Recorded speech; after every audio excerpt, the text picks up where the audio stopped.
I'm in the Hyundai Santa Cruz pickup truck, and even though it has been updated and refreshed for 2025, Hyundai's still holding out what could be a game changer with this truck. And we're going under the hood. Ooh, under this heavy steel hood is a 2.5 liter turbo. We have over 300 pound-feet of torque, tons of horsepower, and it absolutely buries a lot of the trucks in its class, and even trucks above its class with this turbocharged 4-cylinder powertrain. Now, it is all-wheel drive on here. Hyundai's amazing H-Track all-wheel drive is absolutely fantastic. Watch my off-roading with the 2025 model in the mountainous area outside of Santa Barbara, California just about a month ago. Hyundai for 2025, where is the hybrid? And today we're gonna fill this truck up and talk about the absolute biggest thing that they need to add to this vehicle in order to make it more competitive against the Ford Maverick hybrid. Okay, so what we're looking at here is a 24 model. They have, for 2025, refreshed. The front end is a little bit more macho. It doesn't cut in as much, it's more blocky and more aggressive. And this is XRT model.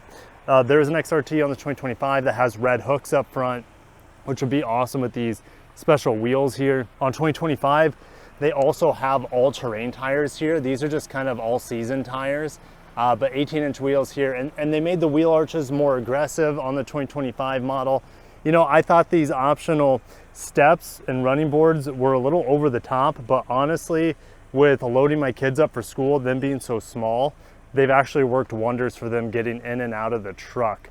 As we come to the back, there are very little differences between the 25 and the 24. However, on the 25, they've raised this up to my understanding. So when you have a tow hitch mount on here, this one does not, but when you do, there's more ground clearance with it as well, okay? But towing capacity has not gone up year over year.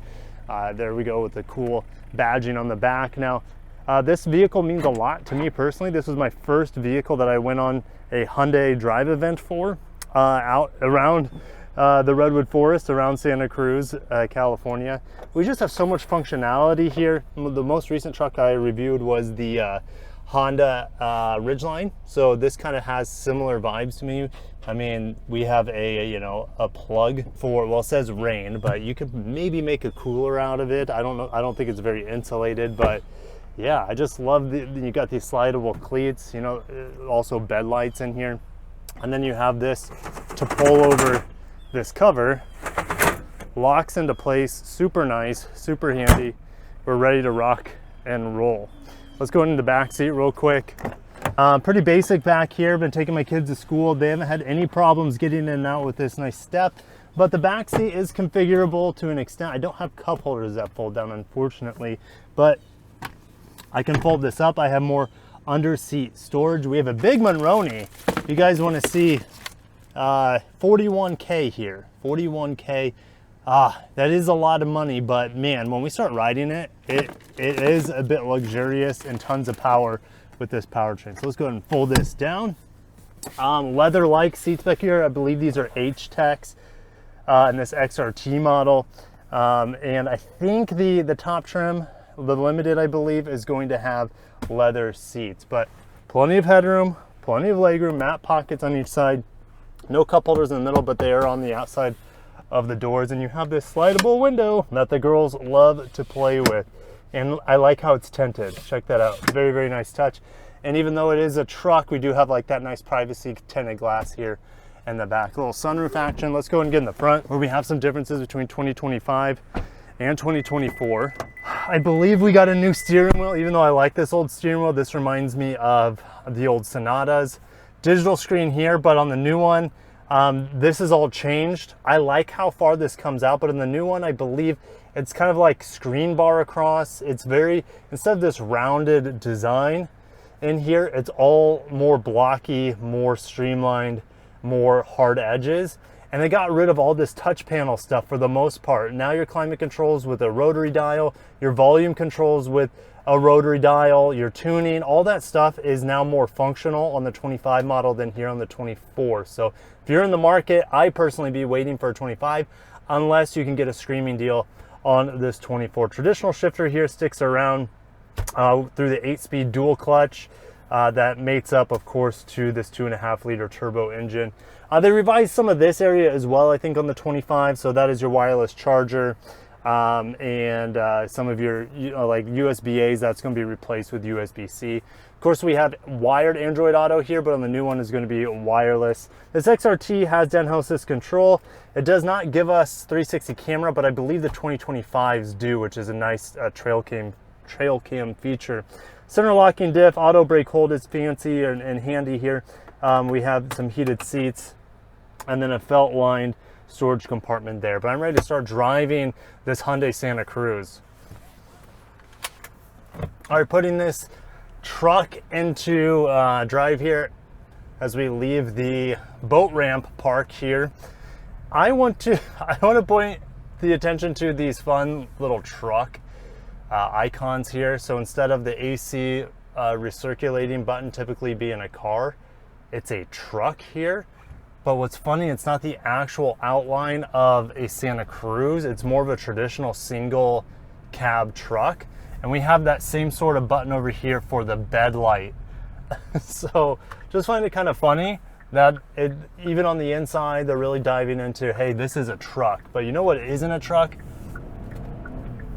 How this thing drives. The torque in here is addictive. It handles better than a Tucson, which this shares the same platform as the Tucson.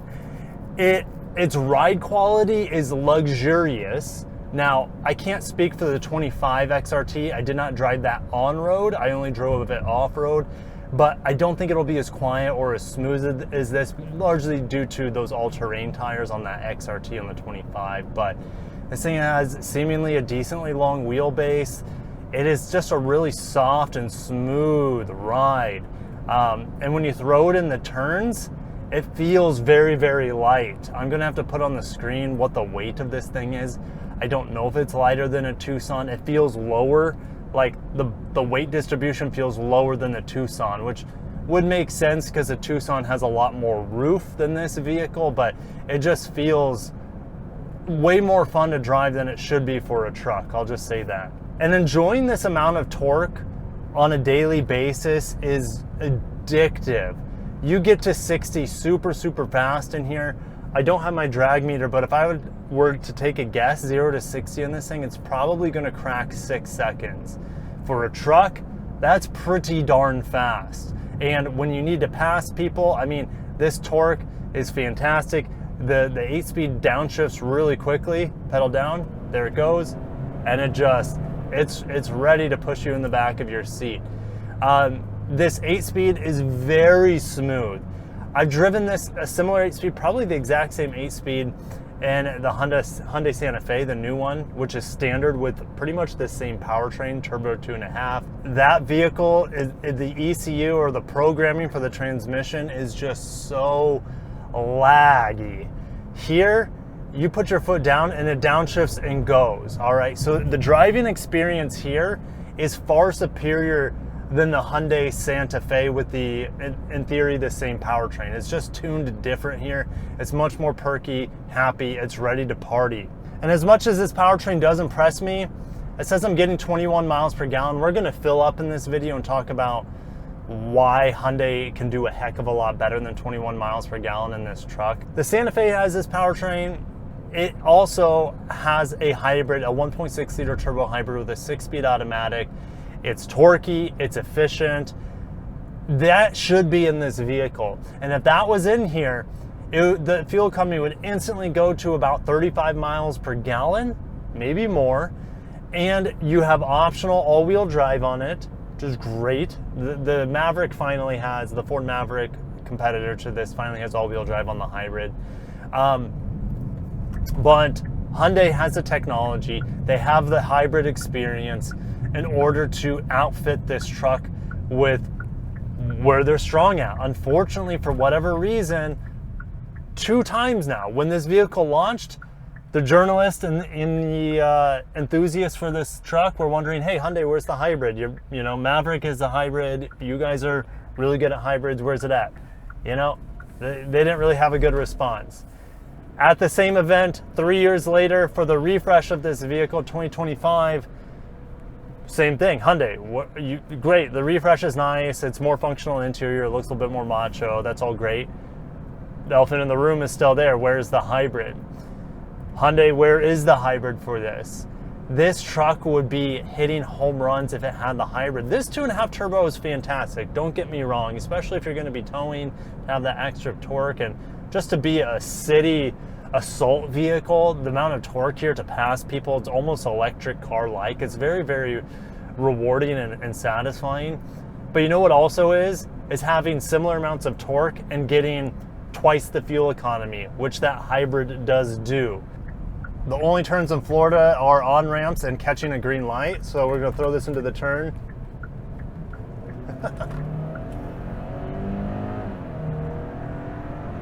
I mean, there's 70, like, fantastic power torque. It puts it all down well. It carves corners better than any truck, maybe even better than the Maverick. It just feels more plain. It feels wider than the Maverick. I don't think it's quite as light as a Maverick, but when you have, like I said, this much power and torque, the Maverick seems like a little snail or something. But that Maverick, it's not trying to fool anyone. Yes, you can get the turbo in it, but where it shines is with the hybrid powertrain. And the owners of the Maverick are laughing their way to the fuel pump, you know, rarely when they need to go to the fuel pump anyways. So they're filling up, getting, I would say, minimum 35 miles per gallon. Over 40 miles per gallon is probably not that hard, assuming the conditions are right. Ford is just making it rain with that hybrid, and Hyundai is sitting here just not doing enough, which is surprising. Hyundai is so easy to give praise to for electrification, for thinking outside the box, for trying new things, being bold. And they were bold, coming out with this pickup truck built here in the United States, I believe in Alabama. It's a great pickup truck, but it could be a game-changing pickup truck if it had that hybrid. So I'm gonna stop there. I'll see you guys at the gas station after we fill this up. I've been driving it for a while this week, taking kids to school, so I put some good miles on here. So we'll be able to get a good indication of the fuel economy of this and where Hyundai needs to take the truck in the future. Unfortunately, when we refilled it, the computer immediately reset the miles I had put on the vehicle. So this is going off of what I believe I saw on the clock before I refueled. It was around 125 miles. So take this fuel economy rating, just keep that in mind. Not with a grain of salt, but with some error, some human error, and the computer automatically resetting after fill up. We're gonna divide 125 miles divided by I put in 6.769. So that's about 18 miles per gallon. The truck was telling me that I was getting quite a bit more. It was saying like 21 miles per gallon, which it was hard for me to believe because I've been driving this with a pretty heavy foot because the torque is pretty enjoyable. Take that with an asterisk because it reset the trip meter after I refilled, and I didn't take a picture of it because how am I supposed to know that I was going to automatically do that? Anyway, so I'm a little upset about that. Let's just say 18.5 to 20 miles per gallon is what you're gonna be getting, at least in town. I didn't drive this much on the highway. That can be immediately fixed by doubling the fuel economy, by offering this in a hybrid. And Hyundai, we're still waiting. I'm sure you guys have plenty of thoughts and comments to say down below. And if you guys made it this far in the video, smash the like button. The Santa Cruz is a fun little pickup truck, and if you don't care to, blinks about a hybrid, I totally get it. But Hyundai, you're coming out with all these EVs, you have all these hybrids in your lineup, and you have a pickup truck in your lineup that could absolutely benefit from having a hybrid powertrain and showing a thing or two to Ford about how it should be done or could be done as a direct rival. But we're still waiting. So I'm gonna buckle up and I'll catch you guys in the next one. Again, make sure to watch my driving impressions of the 25 model, which is very similar to this truck. Same powertrains, same just about everything other than styling inside and out. It's been revised. But thank you for watching. Have a great day and peace.